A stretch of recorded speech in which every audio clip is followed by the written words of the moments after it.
Hello everyone. So in this video, we are going to see about what is time complexity and what is space complexity. Okay. So let's dive into this topic. So first, let's understand one example. Okay. So there are two person. So person one and person two. So both of them want to deliver some food. Okay. Let's assume there was one particular street. So there was totally 8 homes. So 1, 2, 3, 4, 5, 6, 7, and 8. Okay. So they want to deliver to this person 8. Okay. First, what this person one is doing is coming to person and checking their address and details, phone number, whether this is your order. Then this here he comes. Then here, then here, then here, then here, then here. And finally he came to this house and he finds here he want to deliver. Okay. So this is person one. Whereas the person two is little bit smarter than person one. Okay. What he is doing, he is having the address of that particular home. So instead of checking with other homes, he's directly come to the person it. Okay. So if you see here, so this person one takes lot of time to deliver the food. So in the meantime, the food lost that warmness, that hotness, right? So it will be little bit cold comparing to person two's. Person one's food will be cold. So whereas the person two have the Google Maps and he used the location and he directly come to this place and he saved some time and the food will be warm. Okay. So if you see here, if you compare both of them, whom you will tell he is efficient? The person two is efficient, right? Because he takes very less time as well as he didn't disturb the other person's homes as well as he took us very less time compared to the person one. So person two is efficient. Like the same way, if you want to calculate a solutions, which solution is best? Solution one is there, solution two is there, solution three is there. Like that, there are many solutions. Okay. So if you want to find a solution which is efficient, you need to calculate the time complexity of that solution and which is taking very less time. So that is how you will calculate it technically in for programming. Okay. So now let's move to the technical example, a technical thing. How will you tell time complexity? What is a time complexity? A time complexity tells us how the running time of an algorithm changes as the amount of data increases. So let's take one example and understand the sentence. Okay. So you want to go to the top floor of a building. Okay. For example, let's take there was only one floor. So to reach one floor, you should walk 10 steps. Okay. Like the same way, you want to reach the second floor. So you need to walk 20 steps. Like the same way there was 100 floors. For 100 floors, so it should be 100 steps. Not 100, so 100 into 10, which is 1000 steps. Okay. So depends on the floor, the number of steps got increased, right? So the running time of an algorithm changes as the amount of data increases. So based on the data, so if you want to go to only one floor, it will take only 1 second. Not 1 second, let's take 10 seconds. So for 20 steps, 2 floors, let's take 20 seconds. So for 100 floors, 100, we will take some, what we can take? We can take 1000 seconds. Okay, so depends on the input, the time complexity will vary. So that is the thing we are trying to convey here. So we can tell the time complexity in 3 ways. Okay, so that this thing is known as asymptotic notations. So this is a mathematical notation used to describe the performance of a time or space complexity of an algorithm. So it depends on the input. Okay, so the input will vary. So the input will be sometimes it will be less, sometimes it will be large, sometimes it will be medium. But for the worst case scenario, what we will do, we will take the input as very large. Okay. So if you see here, there are three main asymptotic notations. Okay, so big omega, theta, and big O. Okay, so out of these three, this big omega is used for best case, this theta is used for average case, this big O is used for worst case. So take a pause here and think out of these three, which one we need to use. Okay, so I hope you get the answer. So the answer is worst case. So think of anything in the world. So anything if you build something, okay, what do you will think? So on the worst case, will my application will work? On the worst case, my building will stay strong. So everything, whatever you build, so everything you need to think of the worst case. What will be the worst case of this thing? What will be the worst case of this thing? Like that in IT world, everything you build. So for everything, we will check the worst case only. Okay. Same goes to the time complexity as well. So let's take one example. So you have one array. So there are totally 5 elements: 10, 8, 9, and 2, and 1. Okay. So if you want to find a target, your target element is 10. So in the first try itself, you are finding, right? So in first try itself, we are finding. So because of that, it is big O of 1. For example, your target is 9. So it was in middle. So you are finding this thing in the middle. Okay. So this will be in between, right? So the number of elements is 5. So the number of elements may increase. So we don't know how many elements will be there. So what we can tell, which was here. So we can tell n by 2. So n by 2, for example, take here an example, infinity by 2. So infinity by 2, which is infinity only, right? Like the same way, n by 2, which is equal to n. So we will take like this only. So we will see why we need to do like this in the upcoming slides. In a later part, we will cover. So then worst case, what will be your worst case? Your element can be in the last place. So that is your worst case scenario. Okay. So let's assume your target is 1. What you will do? You will go to 10, then you will go to 8, then you will go to 9, then you will go to 2, then you will go to 1. Okay, so this is the worst case scenario. In the worst case scenario, we'll iterate all the 5 elements. So that is big O of n. Okay, so these 3 keys are the best, average, worst. But every time, whatever the algorithm you return, whatever the data structure you uses, every time you need to take this worst case for time complexity. Okay, so don't forget this one. Now let's see some examples. Okay, constant time. First one, for example, take an example. There was 100 students in your class. Okay, the teacher is asking your roll number. Okay, so the teacher is asking your roll number. So you don't need to worry about other persons, right? So you don't need to know other person's roll number. So you don't need to know about the last person's roll number. You don't need to know about the person who is sitting besides, right? So you don't need to know about any other roll number. So only thing you should know about your roll number, right? So if the teacher is asking you what is your roll number, you can tell in an instant of second, right? Which is very fast because you know your roll number, right? So in an instant of time, you can tell. So like the same way, if you see here, this is an array. An array is nothing but a collection of same data type. Same, you can store only integers or you can store characters. You can only store a float like that. The data type should be same. So array will have one concept called indexing. So indexing will start from 0, 1, 2, and 3. Okay. So if you want to print array of 2, so means index 2. So it will give an instant of time. Okay. Which is constant time, big O of 1. Okay. This is known as constant time. So let's move to the next one, which is linear time. Okay. So if you see here, if you want to find a person in your particular classroom, okay. So for example, you want to find the person. So that person was sitting in the last place. Okay. What you will do? So you will first search from this place. Then you will go to this place. Then here. Then here you will go. Then here you will go. Then here you will go. Then here, then here, then here. Then finally you will find your friend here. So like what you are doing. So you are starting from the first place and you are going till the last place.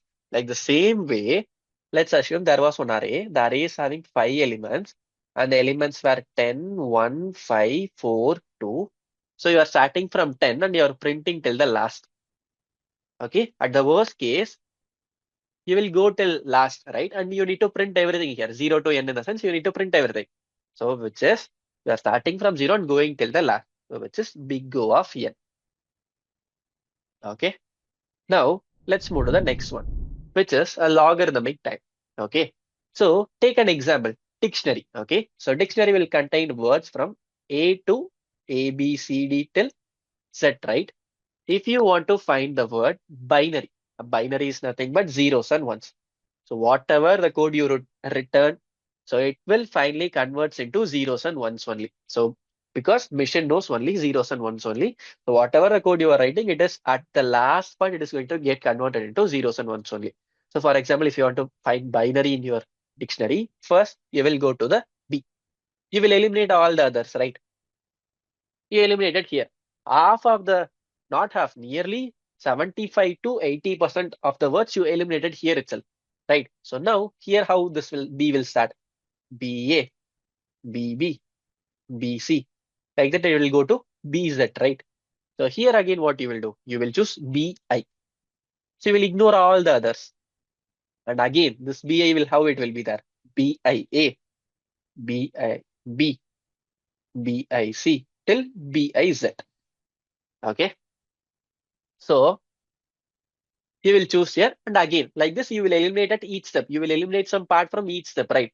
This is this like this. If you write an algorithm like this, so this will take an time complexity of big O of log n. So like how this binary search was written. So in future, we will see what is binary search and how it had written. So that time we will explore. So how this log n is coming for binary search. So it's kind of taking one part and eliminating the other part, and again going inside and taking one part and eliminating another part. So this is a logarithmic type. Let's move to the next one. Line arithmetic type. Okay. So there are many sorting algorithms. Okay. So out of the all the sorting algorithms, this merge sort and heap sort will have a time complexity of big O of n log n. Whereas this merge sort, there is three cases, right? Best case, average case, and worst case. So on best case and average case, this quick sort will work on n log n. So worst case, it will work on n square. So Mozart will work on the principle by using the principle divide and conquer. Okay, so that time while seeing, while solving, while writing the code for Mozart, while learning the Mozart, that time we will see how this Mozart itself is taking n log n time.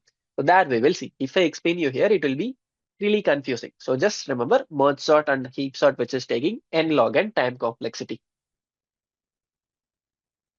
Now let's see the last one, which is a quadratic time complexity. If you see here, you are in a class. Okay, let's assume this is you. Okay, so you need to give handshake to everyone. Like that, everyone needs to give a handshake to everyone. Okay, for example, this person wants to give handshake to everyone, and everyone also want to give handshake to everyone. So, for example, here your n is equal to 3. Okay, this n got replaced with 3. Okay, so your I is equal to 0. When your I is equal to 0, what it will happen? J equal to 0, J equal to 1, J equal to 2. Then what will happen? Then again, your I will become 1. So again, J equal to 0, J equal to 1, J equal to 3. Then your I will become 2. Again, J equal to 1, J equal to 0, J equal to 1, J equal to 2. Okay. So if you see here, if your n value is 3, the total number of iteration, which was 9. Okay. So if your n value is 5, the total number of iteration will be 25. Okay. So it depends on the for loops, right? So which is a nested for loop. So which is taking n square. So if the for loop is like this, okay. So this will, here you need to add, okay. But if the for loop is nested, most of the scenarios, it will be n square only, okay. So n into n, which is n square. So now let's see the rules, how you can calculate the time complexity, okay. The rule number 1, you should ignore the constant, okay. Let's take one example. There are 5 elements, 1, 5, 4, 3, 2. Your n value is 5, okay. So 1, 5, 4, 3, 2, okay. So if you see here, 5 times it is printing this thing, right? So the number of operation is going to be 5n. So it depends on the n. If the n is 5, it is going to print this 5 times. So if the n is 100, it is going to print 100 times, right? Like the same way, what you need to do? You need to start from 0 and you need to go till n. So it is 5n. So what is the rule? You should ignore the constant. because you don't know. If the n is 5, it is 5n. If the n is 100, it is 100n. If the n is 10,000, it is going to be 10,000n. So you should ignore the constant. You should not take the constant into consideration. Okay. So one simple step what you can remember. So let's take n as infinity. So 5 into infinity, which is infinity only, right? So like that you can remember. So constant factor do not matter. Okay. Let's move to the next rule. So rule number 2. Ignore the lower order terms. Okay. Lower order in the sense, if you see here, here, this particular for loop depends on the n value. Okay. So which is big O of n. So this thing will take a time complexity of big O of n. So here, if you see, this for loop does not depend on any n value. At any cost, it is going to run for only 100 times. Okay. So this is big O of 100. The last slide itself I had told you. So if it is a nested for loop, it will come in multiplication. But here, if you see, it was not nested. Okay. So you need to add the both of the time complexity. So which is n plus 100. So which will give you a time complexity of big O of n. So if you see here, n plus 100. So 100, this constant term we should ignore.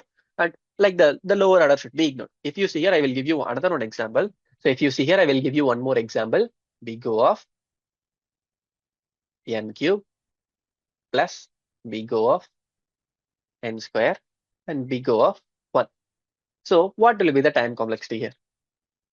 So what is the rule? Ignore the lower order terms. So you should ignore this. You should only take the higher order. So here the higher order is n cube. So you should take that thing only. The time complexity is going to be big O of n cube. So wherever you will see, they will tell the time complexity is approximate only. Okay, because you are ignoring some things, right? So we cannot able to tell the exact time complexity. We will tell approximately. Okay. So let's see some example. So if you see here, this first for loop is completely depends on n. Okay. So this is going to take a big O of n time. Let's come to here. This for loop is also depends on n value, and this is also going to take big O of n. So what we need to do? We need to add. So both of them are not in a nested way. So you should add. So big O of n plus big O of n. So which will becomes big O of n plus n, big O of 2n. What is the rule? We should ignore the constant, right? So which will becomes big O of n. The time complexity for this example, which will become big O of n. If you see here, quadratic time. So here, this for loop depends on n. This for loop depends on n. So which was in a nested manner, right? So you should multiply them. So which will become n into n approximately big O of n square. So this is the time complexity for this one. Let's move to the next slide. So this is the next examples. If you see here, you need to see here. It depends on n. Okay. Here it depends on m, which is big O of m, which is not in a nested way. So you need to add. The time complexity will become big O of n plus big O of m. So previously both of them are n. So you can add it. But here you can't add because you don't know, right? So the time complexity will become big O of n plus m. Okay. Like the same way, outer for loop depends on n, inner for loop depends on m. So the time complexity here, it will become big O of n into m. See, now these two are separate, right? So what you need to do? You need to find a time complexity for this one. You need to add with this one, right? The time complexity for n into m plus time complexity of n into m. So which will gives you a result big O of 2 into n into m, right? You should ignore the constant, right? If you ignore the constant, then time complexity will become big O of n into m. Okay, so this is the time complexity for this example. Let's move to the next one, which is the summary.